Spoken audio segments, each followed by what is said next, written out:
MTV news Kannada ವಾಹಿನಿಗೆ ಸ್ವಾಗತ. ಬೆಲೆ ಏರಿಕೆ ಬಗ್ಗೆ ಕೇಂದ್ರ ಸರ್ಕಾರದ ಕಡೆ ಕೈ ತೋರಿಸಿದ್ದ ರಾಜ್ಯ ಸರ್ಕಾರಕ್ಕೆ ಸಂಸದ ಡಾಕ್ಟರ್ ಕೆ ಸುಧಾಕರ್ ಗುನ್ನ ಕೊಟ್ಟಿದ್ದಾರೆ. ಕಳೆದ ವರ್ಷ ಕೇಂದ್ರ ಸೆಸ್ ಕಡಿಮೆ ಮಾಡಿರುವುದನ್ನು ಕಾಂಗ್ರೆಸ್ ಮರೆಮಾಚುತ್ತಾ ಇದೆ. ಕೇಂದ್ರ ಸರ್ಕಾರ ಸೆಸ್ ಕಡಿಮೆ ಮಾಡಿದ್ದು ಕೂಡ ರಾಜ್ಯ ಸರ್ಕಾರ ಸೆಸ್ ಹೆಚ್ಚಿಗೆ ಮಾಡಿತು.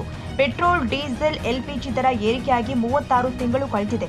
2 ವರ್ಷದ ಸರ್ಕಾರದಲ್ಲಿ ಅತಿ ಹೆಚ್ಚು ಬೆಲೆ ಏರಿಕೆಯಾಗಿದೆ. ಮಕ್ಕಳ ಕುಡಿಯುವ ಹಾಲಿನ ಬೆಲೆ ಕಾಂಗ್ರೆಸ್ ಸರ್ಕಾರ 4 ಬಾರಿ ಏರಿಕೆ ಮಾಡಿದೆ. ಬೆಲೆ ಏರಿಕೆ ಲಾಭವನ್ನು ರೈತರಿಗೆ ಹಂಚುವ ಕೆಲಸ ಈ ಸರ್ಕಾರ ಮಾಡಿಲ್ಲ. 20-30 ಸಾವಿರಕ್ಕೆ ಸಿಗ್ತಾ ಇದ್ದ ಟ್ರಾನ್ಸ್ಫಾರ್ಮರ್ ಈಗ 2-3 ಲಕ್ಷಕ್ಕೆ ತಲುಪಿದೆ.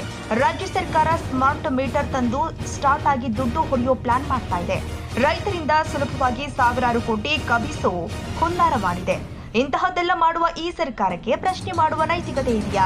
ಮೆಟ್ರೋ ಬಸ್ ದರ ಜಾಸ್ತಿ ಮಾಡಿದ್ದಾರೆ. A to Z ಸರಕು ಮತ್ತು ಸಾಮಗ್ರಿಗಳ ಬೆಲೆ ಏರಿಕೆಯನ್ನ ಈ ಕಾಂಗ್ರೆಸ್ ಸರ್ಕಾರ ಮಾಡಿದೆ.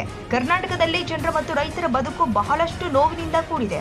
ಕರ್ನಾಟಕದ ಜನತೆಗೆ ಚೆಂಬು ಚಿಪ್ಪು ಕೊಟ್ಟಿರೋದೇ ಈ ಕಾಂಗ್ರೆಸ್ ಸರ್ಕಾರದ ಸಾಧನೆ. ಈಗ ಎಲ್ಪಿಜಿ ಸಿಲಿಂಡರ್ ಮತ್ತು ಪೆಟ್ರೋಲು, ಡೀಸೆಲ್ ಕಡಿಮೆ ಆಗಿದ್ದು ಹೇಳಿದ್ರ ನೀವು? ಕಳೆದ ವರ್ಷ 1 ರೂಪಾಯಿ ಕಡಿಮೆ ಮಾಡಿದ್ರಲ್ಲ, ಸೆಸ್ ಸೆಂಟ್ರಲ್ ಇಂದ ಸೆಸ್ ಕಡಿಮೆ ಮಾಡಿದ್ರು. ಅವಾಗ ರಾಜ್ಯ ಸರ್ಕಾರ ಏನ್ ಮಾಡಿದ್ರು? ಸೆಸ್ ಅನ್ನು ಜಾಸ್ತಿ ಮಾಡಿದ್ರು.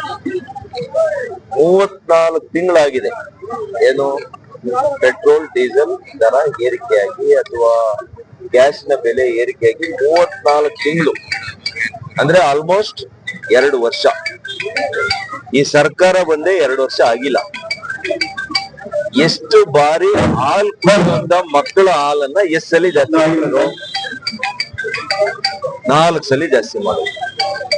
ರೈತರಿಗೆ ಪಾಸ್ ಆನ್ ಮಾಡಿದ್ರ ಲಾಭನ? ಇಲ್ಲ, ರೈತರಿಗೆ ಪಾಸ್ ಆನ್ ಮಾಡ್ಲಿಲ್ಲ. ಯಾವ ಅಂಶ ತಗೊಳ್ಳಿ, ಇವತ್ತು ಒಂದ್ ಟ್ರಾನ್ಸ್ಫಾರ್ಮರ್ 20-25 ಸಾವಿರ ರೂಪಾಯಿಗೆ ಹಾಕಂತ ಇದ್ರು ನಮ್ ರೈತರು.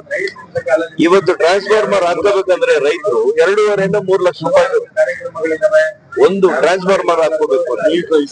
ಸ್ಮಾರ್ಟ್ ಮೀಟರ್ ಅಂತ ಈಗ ಸ್ಮಾರ್ಟ್ ಆಗಿ ದುಡ್ಡು ಹೊಡೆಯುವಂತ ಪ್ಲಾನ್ ಇದೆ. ಸುಲಭವಾಗಿ ಸಾವಿರಾರು ಕೋಟಿ ಮಾಡ್ಕೊಳ್ಳೋ ಅಂತ ಹುನ್ನಾರ ಇದೆ. ಇಂಥದನ್ನೆಲ್ಲ ಸರ್ಕಾರ ಮಾಡ್ತಾ ಇದೆ. ಇವ್ರಿಗೆ ಯಾವ್ದಾದ್ರು ನೈತಿಕತೆ ಇದೆಯಾ? ಪ್ರತಿಯೊಂದು ಬೆಲೆ ಜಾಸ್ತಿ ಮಾಡಿದ್ದಾರೆ. ಮೆಟ್ರೋ ಬೆಲೆ ಜಾಸ್ತಿ ಮಾಡಿದ್ರು, ಬಸ್ ಬೆಲೆ ಜಾಸ್ತಿ ಮಾಡಿದ್ರು. A to Z ಅಂತ ಒಂದು ಮಾಡಿದೀವಿ ನಾವು. ಒಂದು ವಿಶೇಷವಾಗಿ ಮಾಧ್ಯಮ ಸ್ನೇಹಿತನ ಕರೆದು ನಾನು A ಇಂದ ಅಕ್ಷರಗಳು Z ವರ್ಗೂ ಇದೆಯಲ್ಲ, ಒಂದೊಂದು ಅಕ್ಷರಕ್ಕೆ ಯಾವ್ಯಾವ್ದು ಇವರು ಜಾಸ್ತಿ ಮಾಡಿದ್ದಾರೆ ಅಂತ ಹೇಳಿ ನಿಮ್ಗೆ ಎಕ್ಸ್ಪ್ಲೈನ್ ಮಾಡ್ತೀನಿ, ನಿಮ್ಗೆ ಅರ್ಥ ಆಗ್ತದೆ.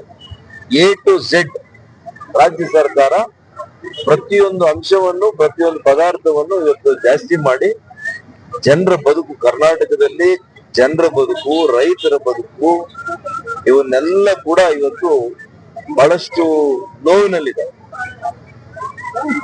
ಇವರೆಲ್ಲ ಇಟ್ಕೊಂಡು ಸಿಲಿಂಡರ್ ಪೂಜೆ ಮಾಡಿ ಬಂದ್ರು, ಹೂವು ಇಟ್ಕೊಂಡ್ರು. ಈಗ ಹೂವು, ಚೊಂಬು, ಚಿಪ್ಪು ಇವೆಲ್ಲ ಕರ್ನಾಟಕದ 6.5 ಕೋಟಿ ಜನರ ಕೈಗೆ ಕೊಟ್ಟಿದ್ದಾರೆ. ಇವರು ಮಾಡಿರ್ತಕ್ಕಂತ 2 ವರ್ಷದ ಸಾಧನೆ. ರಾಜ್ಯ ಕಾಂಗ್ರೆಸ್ ಸರ್ಕಾರದ ವಿರುದ್ಧ ದೇವನಹಳ್ಳಿಯಲ್ಲಿ ಸಂಸದ ಡಾಕ್ಟರ್ ಕೆ ಸುಧಾಕರ್ ಗುಡುಗಿದ್ದಾರೆ. ತಾಜಾ ಸುದ್ದಿಗಾಗಿ ಎಂಟಿವಿ ನ್ಯೂಸ್ 24x7ಗೆ ಸಬ್ಸ್ಕ್ರೈಬ್ ಮಾಡಿ ಮತ್ತು ಬೆಲ್ ಐಕಾನ್ ಅನ್ನು ಒತ್ತಿ. ತಪ್ಪದೇ ಲಿಂಕ್ ಶೇರ್ ಮಾಡಿ.